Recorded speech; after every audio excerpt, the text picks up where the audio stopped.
Okay, and Dana, just one for you. When you say that you're going to take care of Yoel Romero, what do you mean by that? Can you elaborate? What does that mean? That's between me and Yoel Romero. But there is. Thanks for asking. That's between us. No, I know, but there is the precedent with Carlos Condit and GSP where. Is there?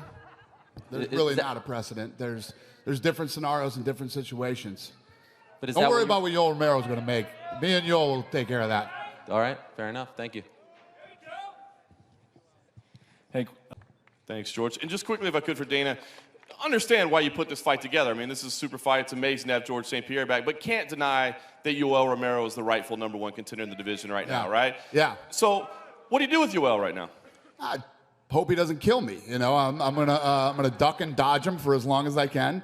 No, we're gonna take care of him. We'll obviously take care of Yoel. You know, George is coming back. It's not like George has a lot of time. George wanted this fight. Mike wanted this fight. I'm sure the fans want to see this fight, so we did it. I'll take care of Yoel. I'll handle it.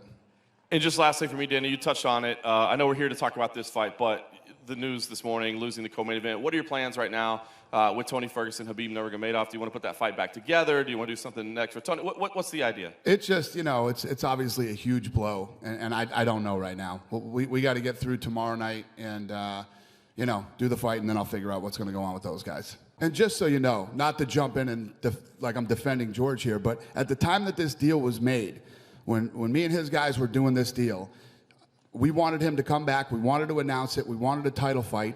Bisping was the only guy who was available at the time. The Woodley fight was already happening with Thompson, and you don't know how those guys are going to come out of this fight. Who's going to win? Is one of them going to get hurt? Does somebody blow something? Does something bad happen to one of the guys? We don't know those things. So how am I going to bring George St. Pierre back unless I have an absolute positive fight for him? And Bisping was ready. Bisping wanted the fight. So it was the fight to make. For you, Dana, is there any kind of hesitation booking someone into a title fight not knowing if they're going to have, you know, a desire to defend the title after they win it? Is there any kind of concern when you're booking a title fight like that? We've talked about that, and George said he has plans. He's just not saying I'm here today. It's not like we went into this 185-pound championship going, oh, well, let's see what happens, you know? Obviously, if Bisping wins, Bisping said he'll turn right around and fight Romero. If George wins, he has a plan. He's just not willing to tell you guys what it is right now. But he is willing to do many things. Obviously, we wouldn't be here today, and I wouldn't be in this position right now not knowing what George St. And Dana, if I can have your take on this, do you feel easier to kind of save you guys in the short term? Or? Well, you know, I mean, that's kind of a goofy way to put it, but, you know, if we didn't come to a deal, we didn't come to a deal, you know? The UFC is going to keep rolling and making fights and doing what we do. You know, George and I got together in Vegas, which started the whole thing. Then he got two very capable people to come in and meet with me, and we got a deal done. So if we didn't, the fight wouldn't be happening. So I'm happy. I'm obviously very happy that George is back. I'm happy that George is happy to be back. I questioned for a long time if he really wanted to fight, and after we had a dinner and a breakfast, I was on board, and I believe that he did. So here we are. My last question, if I can. A fucking welterweight. You are a welterweight, okay? I'm a middleweight. I can't wait to fucking square up against you. Stand up. Stand up and look at the size of me and look at the size of you. Go back to fucking Canada. That's all you have on me. That's all you have. No, it's not. I've got a lot more than that, pal. Skill, fighting IQ, athleticism. Here's the guy. Everything is on my side. Oh, is it really? Height, reach, good looks, fucking accent, the jab, the punch, the kick, everything. George, listen, while you were away, because you were so scared of everybody taking steroids, I was man enough to still be fighting those guys. You went away, you went and fucking chased aliens. I don't know what you did. No one gives a fuck where you were or what you did. You're coming back, the sport is a different place, game over. I think you should shut up. You're embarrassing yourself right now. Are you still drunk right now? Are you still drunk or what? What's going on? No, but I'm going to go. What is going on with him? I'm going to go have a beer. Your voice is kind of, what is happening with you? My God. Are you healthy? Are you okay? Is up here? Is it, you get hit too much or what? Hey, George. I'll go out on an all-night fucking bender and still beat you, pal. I won't even train. Look at the state here, you little fucking midget.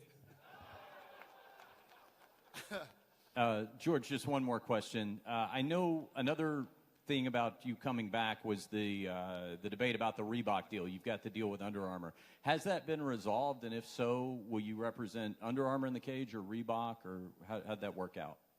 Well, it's a little bit like, for example, like Tom Brady, I guess.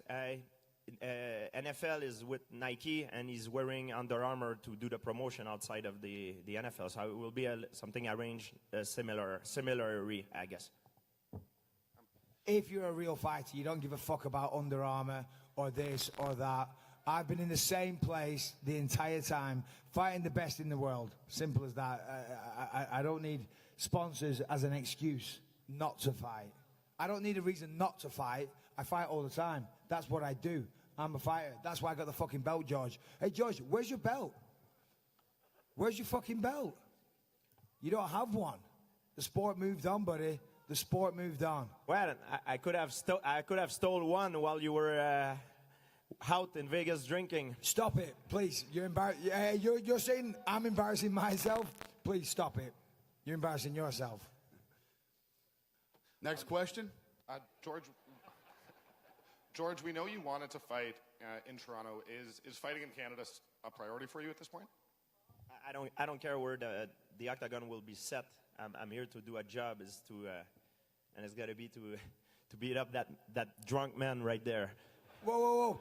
Why is the onus on me being fucking drunk? What's that got to do with anything? I've been drunk throughout my entire fucking career. Danny will testify to that. Why does that make this fight any fucking different? Why does that matter? I'm English. I'm in fucking Vegas. I'm going to fight. Hey, when is the fight, George? When's the fight? When do you want to fight? Because I'll fight right now. I'll fight right now, motherfucker. That's the difference between you and me. So you look at me. You don't scare me, not even one bit. Not even one bit. I'm not trying to scare you. No, you really don't. I'm not trying to scare you, but here's the fact. I'm a real fighter. I'm a real fighter. You're an athlete, and good for you. You're a very, very good athlete, but you're an athlete. I'm a fighter.